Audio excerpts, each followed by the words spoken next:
on. This is Ren.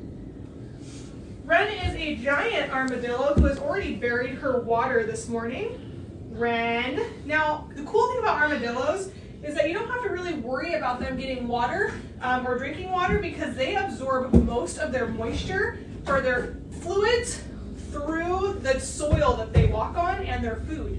So her water bowl sits on this paver right here, and she has already filled it with coconut coir. You stinker. Like that. And then I will fill this here in a minute. So we've had her for about almost 6 years now. This was made especially for her. She loves to itch her back. And we have the same one that we're making for the sulcata tortoises also.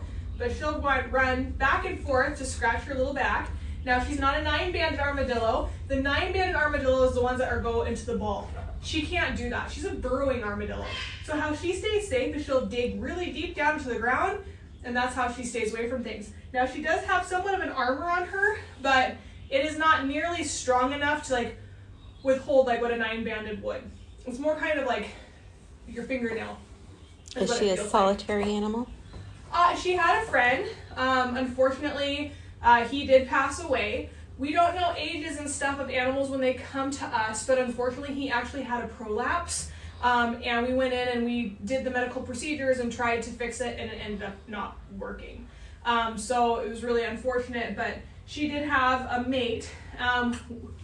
We don't have babies or anything out here, so we don't know if it was initially a breeding pair for the other facility or what. But she did have a friend at one time when she came to us. So, and she's a total sweetheart. And she actually is what made us go viral on TikTok. Was a video of her sleeping. It's one of the first videos we ever posted.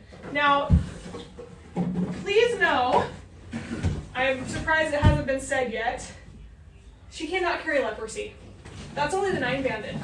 I was doing some research on that. Did you know that? Mm-hmm. The 9-banded is the only one that carries it. So And just because they carry it doesn't mean you're going to get it. Let's explain how carrying works. This is the biggest confusion that happens within the animal kingdom or world, okay? Just because something can be a carrier of something, just like you can be a carrier of chickenpox, shingles, COVID, just because you can carry it does not mean that you actually have it.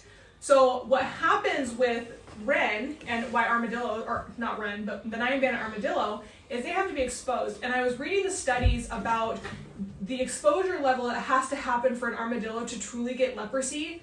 It's practically the amount of body fluid and stuff that the animal has to be exposed to actually get the disease, to transmit the disease, is extreme. It's also extreme the other way. So for them to actually pass leprosy if they have it,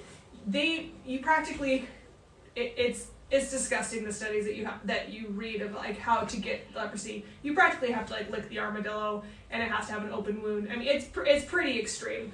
So it's the chance of you getting leprosy from an armadillo. So you're saying if someone did get leprosy from armadillo, there's a lot more questions that need to be followed. There's a lot of questions that come with that.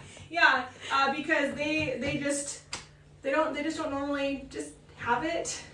Just same thing with rabies. Rabies is just transferred from one thing to another through saliva, bite, open wound.